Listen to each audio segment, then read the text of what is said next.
दोस्तों नमस्कार। बीजेपी का कोर वोटर कहां पर है? बीजेपी का कोर कार्यकर्ता कहां पर है?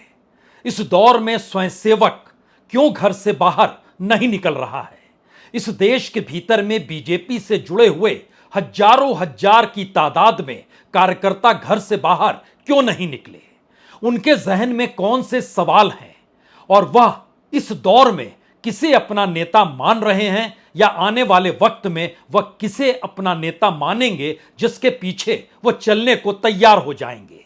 यहां तक कि तमिलनाडु के अन्नामलई भी वह किसे अपना नेता मानेंगे? मौजूदा वक्त में नरेंद्र मोदी जरूर हैं, लेकिन उसके बाद यह सवाल दरअसल तमिलनाडु से लेकर उत्तर प्रदेश तक के भीतर में जिस तरीके से गूंज रहा है, उसमें पहली बार दो बड़े सवालों ने जन्म ले लिया है। सामान्य तौर पर आरएसएस के भीतर से जब भी आवाज निकली, वह इतनी बुलंद होकर नहीं निकली जितनी बुलंद होकर अब निकल रही है। और दूसरा सवाल इसी से जुड़ा है। अगर आवाज बुलंद है तो इसका मतलब जरूर है कि इससे पहले जो कुछ भी कहा गया उसे किसी ने सुना ही नहीं, या फिर अनदेखा कर दिया, या फिर जिसने कहा उसको प्रताड़ित किया गया। ऐसी स्थिति आरएसएस के भीतर इससे पहले कभी नहीं थी और ऐसी स्थिति बीजेपी के भीतर भी कभी नहीं थी। सवाल से बीते 10 बरस का नहीं है।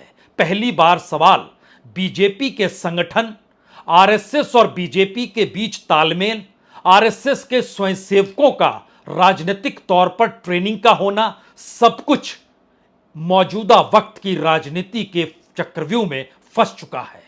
और इस चक्रव्यूह के भीतर आज आप भी घुस चलिए। निकलने का रास्ता किसे पता होगा और कौन कैसे निकलेगा, यह शायद कोई नहीं जानता है। लेकिन अब चक्रव्यूह भेदने का वक्त आ गया है और यह संयोग नहीं है या कोई पहले का कार्यक्रम नहीं था कि एक झटके में सरसंघचालक गोरखपुर पहुंच जाएं और उत्तर प्रदेश के मुख्यमंत्री से उनकी मुलाकात हो जाए। यह संयोग नहीं है। दरअसल जिस तरीके से चुनाव से पहले लगातार ये सवाल उठ रहे थे कि मौजूदा सरकार को नौकरशाह चला रहे हैं, नौकरशाहों की एक टीम गृह मंत्रालय के भीतर से तमाम बातों को निर्देशित करती है। और यह भी सवाल बड़ा था कि आरएसएस से जुड़े जितने भी संगठन हैं, उनके पास कहां से पैसा आया है, किसने डोनेशन दिया है, डोनेशन देने वाले व्यक्ति के तार कहां कहां जुड़े हैं। अगर पूरी रिपोर्ट तैयार कर ले नौकरशाह और उसके बाद नोटिस थमा दे, तब क्या होगा? और तब आरएसएस दौड़े दौड़े अपने ही प्रचारकों के पास आएगी जो सत्ता संभाले हुए हैं। लेकिन इस वक्त वह सब्र का बांध टूट गया है। और बांध इसलिए टूटा है क्योंकि पहली बार सवाल सिर्फ यह नहीं है कि सत्ता चली जाएगी या सत्ता जा रही है। पहली बार सवाल यह है कि दरअसल जिस विचारधारा की जमीन पर आरएसएस ने खुद को खड़ा पाया, अब वही जमीन खिसक रही है। और बीजेपी के भीतर बड़ा सवाल है कि उनके साथ जिस तरीके से सत्कार को चलाने को लेकर उनको दरकिनार कर दिया गया और कहीं किसी ने पूछा ही नहीं, तो ऐसे में चाहे वो मध्य प्रदेश हो, चाहे छत्तीसगढ़ हो, चाहे राजस्थान हो, चाहे वो झारखंड हो, चाहे वो हरियाणा हो, चाहे वो महाराष्ट्र हो, तमाम जगहों से जो कोर वोटर है, जो कोर समर्थक है, जो कोर कार्यकर्ता है, जो स्वयंसेवक है, उसने मौजूदा सरकार को लेकर जो सवालों को उठा दिया है, उससे कहीं ना कहीं सरसंघचालक आहत हो गए हैं। आहत शब्द इसलिए हम कह रहे हैं क्योंकि अभी भी वह उस तर्ज पे निकले नहीं हैं जिस तर्ज पर निकलकर राजनीतिक पाठ, राजनीतिक दल को पढ़ाने की सोच पुराने सरसंघचालकों में रही है। लेकिन इस वक्त पहली चाल उत्तर प्रदेश में चली गई। लगातार बीते 48-72 घंटों के भीतर लगभग 300 स्वयंसेवकों से मुलाकात हुई। ये स्वयंसेवक वाराणसी के, गोरखपुर के, कानपुर के, अवध के इलाके के उन तमाम लोगों से बातचीत हुई जो हिंदूवादी मानसिकता के साथ राजनीतिक तौर पर सक्रिय इसलिए रहते थे क्योंकि उन्हें लगता रहा कि आरएसएस राजनीतिक लगाम अपने हाथ में रखती है और कोई सत्ता बिगड़ेगी नहीं, या फिर बिगड़ कर वह किसी दूसरे रास्ते को नहीं पकड़ेगी। इस दौर में सारी बातें धरी की धरी रह गई और हर स्वयंसेवक, हर कार्यकर्ता और हर समाज सेवी ने खुले तौर पर कहा कि मौजूदा स्थिति इतनी नाजुक हो चली है कि दिल्ली और लखनऊ के बीच कोई तालमेल नहीं है। और आरएसएस ने अपने तौर पर जो बात, जो संवाद योगी आदित्यनाथ के साथ की, उसमें दो संदेश बहुत साफ तौर पर दिए। पहला संदेश तो यही रहा कि 2027 हर हाल में जीतना है, और 2027 का मतलब होगा आपके 10 बरस उत्तर प्रदेश में बतौर मुख्यमंत्री पूरे हो जाएंगे। इसी तरीके से नरेंद्र मोदी भी 2002, 2007 का चुनाव और उसके बाद 2012 का चुनाव बड़े बहुमत के साथ गुजरात में जीते थे। और उसी वक्त एक विकल्प दिल्ली के लिए जब खोजा जा रहा था तो नरेंद्र मोदी को सामने लाया गया, और यह सोचकर लाया गया कि वो 10 बरस मुख्यमंत्री रहे हैं, प्रधानमंत्री पद संभालेंगे, खुद प्रचारक भी रहे हैं, तो राजनीतिक तौर पर वह उस जमीन को समझेंगे जो सामाजिक और सांस्कृतिक तौर पर आरएसएस ने बरसों बरस से सींची है। लेकिन उन्होंने एक झटके में राजनीति का पाठ उसी सामाजिक सांस्कृतिक परिस्थितियों को पढ़ा दिया जिसमें आरएसएस गायब हो गई, और सिर्फ बीजेपी, उसकी गवर्नेंस, उसके तौर तरीके, और उसमें भी दो ही व्यक्ति, जो प्रधानमंत्री मोदी और गृह मंत्री अमित शाह, उसी तर्ज पर समूची बीजेपी को हांका जाने लगा। तो पहला पाठ जो योगी आदित्यनाथ को दिया गया उसमें यही है, 2027 हर हाल में जीतना है। और उसके बाद आपका रास्ता इसीलिए दिल्ली की तरफ जाता है क्योंकि इसके अलावे इस देश के भीतर में जो भी मुख्यमंत्री थे, जिनके पास जो अनुभव था और जो इस रास्ते पर चलकर आगे बीजेपी को ले जा सकते थे, सभी को दिल्ली ने ठिकाने लगा दिया। वो चाहे वसुंधरा राजे सिंधिया हो, चाहे शिवराज सिंह चौहान हो, दिल्ली में बैठे हुए चाहे राजनाथ सिंह हो, चाहे नितिन गडकरी हो, एक पूरी की पूरी कद्दावर टीम को दरकिनार कर दिया गया। सवाल यह है कि जो गवर्नेंस में है उसको सीएम से पीएम तक लाने की परिस्थिति में कोई बहुत मुश्किल होगी नहीं, लेकिन उससे पहले आपको हर हाल में एक बड़े अंतर के साथ उत्तर प्रदेश को जीतना होगा। और उससे भी बड़ी बात यह है कि जो कोर वोटर अभी तक नरेंद्र मोदी के पीछे खड़ा था, उसने खुले तौर पर सरसंघचालक से कहा कि हमारे से कोई संवाद, बीजेपी जो दिल्ली में बैठी है उसके साथ कोई संवाद नहीं है।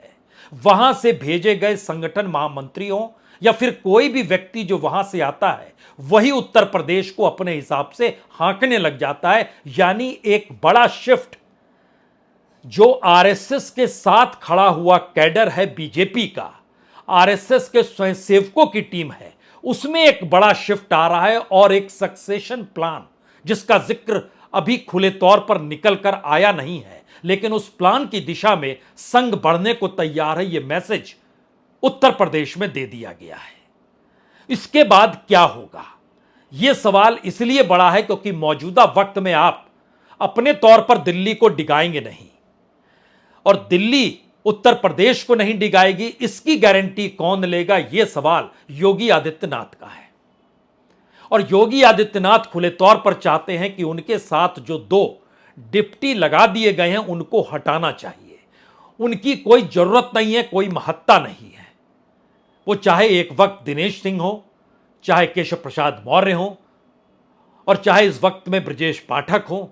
डिप्टी की जरूरत क्यों है जब आप मानकर चलने लगे हैं कि एक व्यक्ति के आश्रय समूचे संगठन को मथा जा सकता है, और संगठन को मथते वक्त संगठन की महत्ता को वह व्यक्ति अगर देने लगे पूरा महत्व, तो फिर जीत से कोई पीछे पांव खींच नहीं सकता है और जीत मिलेगी। और यह 2014 और 2019 में देखा जा चुका है। लेकिन इस वक्त तो कोई नहीं निकला, किसी में रुचि नहीं है कि हम वोट क्यों दें, और परिस्थितियां ऐसी आने लगी कि विकल्प के तौर पर ना सही लेकिन प्रतिपक्ष के नेताओं को वोट देने की सिलसिले में जो कैडर था वो आगे बढ़ने लगा। यह दरअसल दिल्ली के लिए खतरे की घंटी हो सकती है। लेकिन उत्तर प्रदेश के भीतर में दो ताकत अपने तौर पर अगर सरसंघचालक दे रहे हैं तो दो सवाल योगी आदित्यनाथ के भी हैं।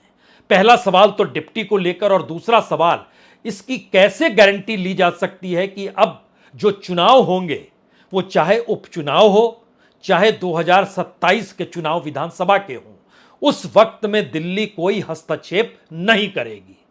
यानी सारे के सारे उम्मीदवारों का चयन राज्य के मुख्यमंत्री को करना चाहिए, उनके द्वारा निर्धारित टीम को करना चाहिए। आरएसएस यानी सरसंघ चालक का हाथ योगी आदित्यनाथ के साथ है। और इसके लिए एक पन्ना पुराना पलट लीजिए। जब मनोज सिन्हा को राज्य का मुख्यमंत्री दिल्ली बनाने पर बेताब थी, उस समय केरल में आरएसएस की बैठक चल रही थी और उस वक्त दिल्ली से जब मुरली मनोहर जोशी ने फोन किया और कहा कि मनोज सिन्हा को मुख्यमंत्री बनाया जा रहा है, तो आरएसएस का जवाब था, आप हमें पूछ रहे हैं या फिर हमसे राय ले रहे हैं। उन्होंने कहा कि बता रहे हैं। तब उन्होंने कहा बता रहे हैं, यह बात आपको कही गई है। और दिल्ली के भीतर उस वक्त में अमित शाह ने मुलाकात की थी मुरली मनोहर जोशी से और उनसे कहा था, आप संवाद बनाइए और कह दीजिए कि दरअसल मुख्यमंत्री मनोज सिन्हा होंगे। और मनोज सिन्हा 24 घंटे पहले पूजा पाठ के लिए निकल भी गए। एक अपने कार्यकर्ता के घर पर भी गए जहां पर कुछ दुखद समाचार था, उनसे मुलाकात की। लेकिन सुबह होते होते राजनीति पलट गई, क्योंकि आरएसएस ने खुले तौर पर कह दिया मुख्यमंत्री योगी आदित्यनाथ होंगे। और उसकी पीछे की व्यवस्था यह थी कि 2010-11 में जब अयोध्या आंदोलन पूरी तरीके से शांत हो गया था, ना विश्व हिंदू परिषद काम कर रही थी, ना बीजेपी उस पर कुछ काम करने को तैयार थी, तब गोरखनाथ के मंदिर में गोरखपुर में योगी आदित्यनाथ लगे हुए थे अपनी टीम के साथ और आरएसएस को कह रहे थे और उन्हें तमाम नेताओं को बुलाया और बोले क्यों जरूरी है यह आंदोलन। उसी वक्त सबको समझ में आ गया था कि योगी आदित्यनाथ अपने तौर पर जो कई बार चुनाव जीते हैं, उनको राज्य के हाथ में कमान क्यों देने की जरूरत है। और वो नजर आया था उसके बाद 2017 में। अब लौटिए दोबारा अभी की परिस्थिति में, जब आज मुलाकातों का सिलसिला लगातार जो स्वयंसेवकों के साथ, कोर वोटरों के साथ, कोर स्वयंसेवी संगठनों के साथ, बीजेपी के कोर मेंबरान के साथ जो उत्तर प्रदेश के भीतर चल रहा है, उसमें हर किसी के भीतर मौजूदा दिल्ली की सत्ता को लेकर गुस्सा क्यों है। सबने दो ही बातें कही। एक बात कही कि दरअसल यह चुनाव योगी आदित्यनाथ का नहीं था, यह चुनाव दिल्ली का था, नरेंद्र मोदी का चुनाव था, जिसकी बिसात अमित शाह बिछा रहे थे। और उस बिसात को बिछाते वक्त उन्होंने कभी ध्यान दिया ही नहीं कि किसे टिकट देना है, नहीं देना है, क्यों देना है। टेनी को टिकट, कोई जवाब नहीं आया। क्यों इस दौर में टेंटेड लोगों को सामने रखा जाए, कोई जवाब नहीं आया। और इस पूरी परिस्थिति में जो बातचीत का सिलसिला निकल कर आया है, उसमें खुले तौर पर इन बातों का जिक्र भी हुआ है कि टिकट के अलावे इस देश के भीतर में जो मध्य प्रदेश, छत्तीसगढ़, राजस्थान, कर्नाटक, तमिलनाडु, वहां की जो टीम है वो अभी भी आरएसएस को देख रही है, बीजेपी को कम देख रही है। और आरएसएस से जुड़ाव उनका अगर लंबा रहा है और आरएसएस अब अपने तौर पर बता रही है कि रास्ता उत्तर प्रदेश से निकलेगा, तो उसे अब पूरे तरीके से योगी आदित्यनाथ के साथ खड़े होना होगा। लेकिन इसी में सबसे बड़ा पेंच यह है, क्या दिल्ली खामोश रहेगी। और खास तौर से जब योगी आदित्यनाथ और गृह मंत्री यानी अमित शाह के बीच की खटपट जेपी नड्डा के जरिए बार बार दिल्ली में सुनाई देती रही, उस वक्त भी जब वो बधाई देने और फूलों का गुलदस्ता लेकर दिल्ली पहुंचे, तब भी वो खटपट सुनाई दी थी। और इस खटपट का जिक्र आज सरसंघ चालक के साथ भी हुआ। तब यह भरोसा दिया गया कि हम उस दिशा में काम करेंगे। और जो नौकरशाहों की टीम है, उस नौकरशाह की टीम को कैसे इन्होंने रखा, जिस नौकरशाह की टीम बता भी नहीं पाई कि आप चुनाव हार रहे हैं, यानी पूरा इंटेलिजेंस फेल, बावजूद इसके वही सारे अधिकारी कंटिन्यू कर रहे हैं, सब कुछ वही है। तो इसका मतलब है कि आप दरअसल पार्टी, संगठन या आरएसएस की विचारधारा, इस पर आपको कोई कहने की स्थिति नहीं है और आप मौन हो गए हैं और सिर्फ आपको मौजूदा वक्त में दिल्ली की गद्दी दिखाई दे रही है। वो कैसे भी आ जाए, वो समझौते के साथ आ जाए, गठबंधन के साथ आ जाए, राजनीतिक तौर पर ऐसी बहस सामान्य स्थिति में बंद कमरों में होती थी। सामान्य स्थिति में अटल बिहारी वाजपेयी का दौर रहा हो या मंडल कमंडल के बाद की राजनीतिक धधकती हुई जो परिस्थितियां थी, उस बीच की परिस्थिति रही, लेकिन कभी वो बातें बाहर आती नहीं थी। सवाल यह है कि दिल्ली पूरे तरीके से इन बातों को इग्नोर कर रहा है, सुनने को तैयार नहीं है। इसीलिए अब यह सवाल आया है कि अब गले में आवाज अगर सभी की लौटी है और हर हार के बाद हर राज्य में कार्यकर्ता मुखर हो गया है और मुखर होकर अंदर से वह पहली बार विरोध कर रहा है और ग्राउंड लेवल पर आरएसएस इस मैसेज को आगे बढ़ाने की स्थिति में है कि अब हम सक्सेशन प्लान पे काम शुरू कर चुके हैं और योगी आदित्यनाथ उत्तर प्रदेश से ही रास्ता बनाएंगे दिल्ली का। और ये बिल्कुल नहीं चाहते हैं कि दरअसल जो बीते 10 बरस में जो भी कामकाज नरेंद्र मोदी ने किया, उस कामकाज के आधार पर उनके साथ जो वोट बैंक जुड़ा है, इस देश के लोग जो जुड़े हैं, वह इस दौर में बिखर ना जाए, भटक ना जाए। यहां तक कि बिखरने और भटकने की स्थिति जब बीजेपी और आरएसएस के स्वयंसेवकों तक में आ गई तो वह तो तुरंत बिखर जाएंगे।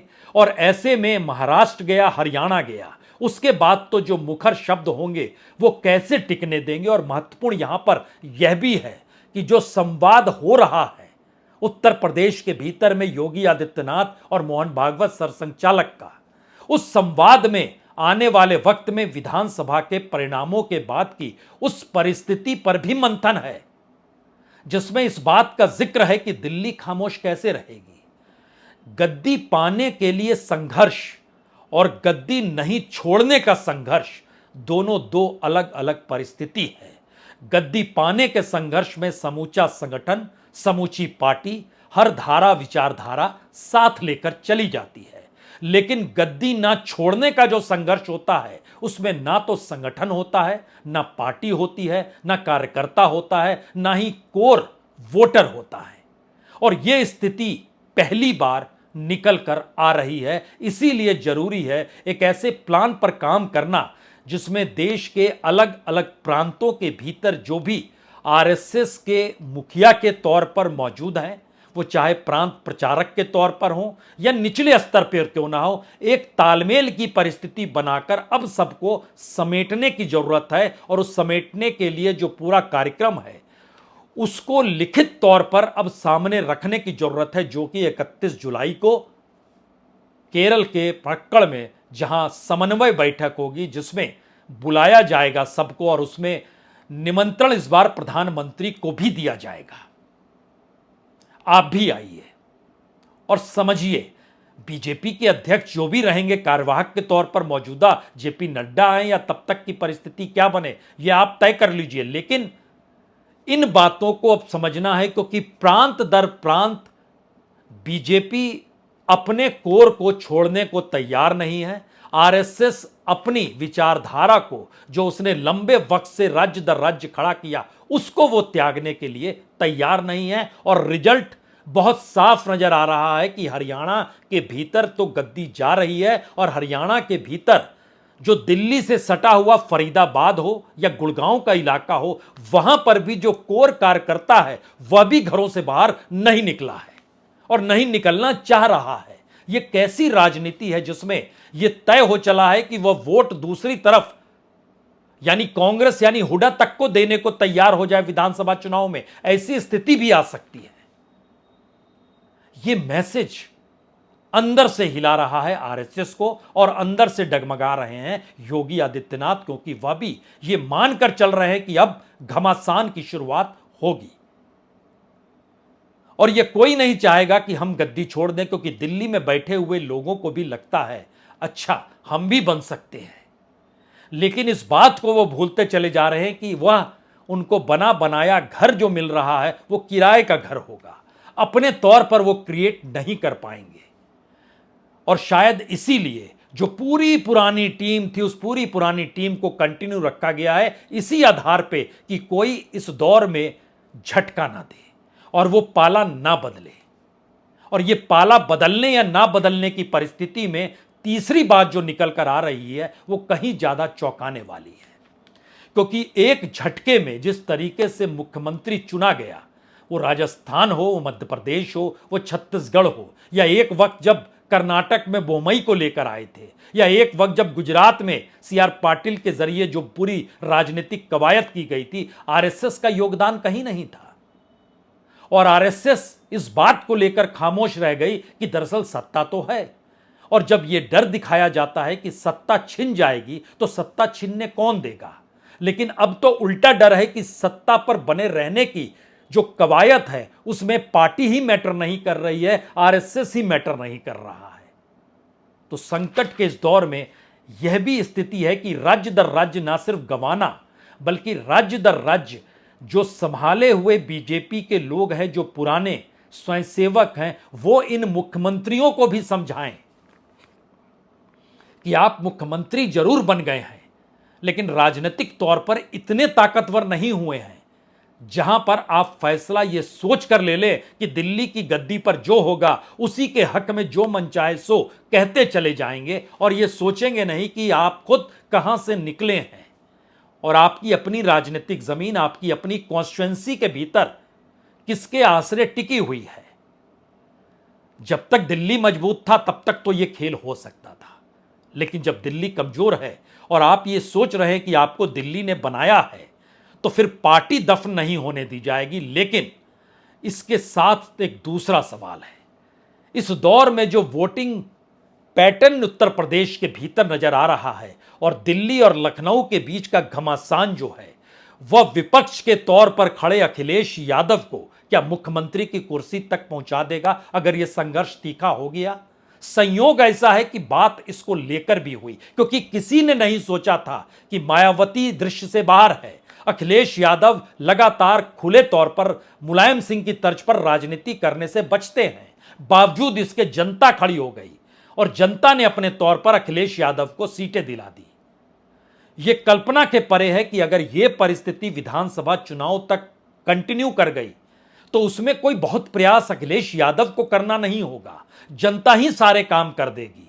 इसीलिए सवाल है कि क्या एक ऐसी परिस्थिति आपस के संघर्ष, खींचतान, सत्ता में बने रहने की सोच और दिल्ली से हर प्रांत को चलाने की जो पूरी कवायद हुई है, उसी के इर्द गिर्द ही एक ऐसा बवंडर बीजेपी के भीतर खड़ा हो गया है जो पहली बार खुली आंखों से आरएसएस देख रहा है और वो समझ नहीं पा रहा है अब क्या करें।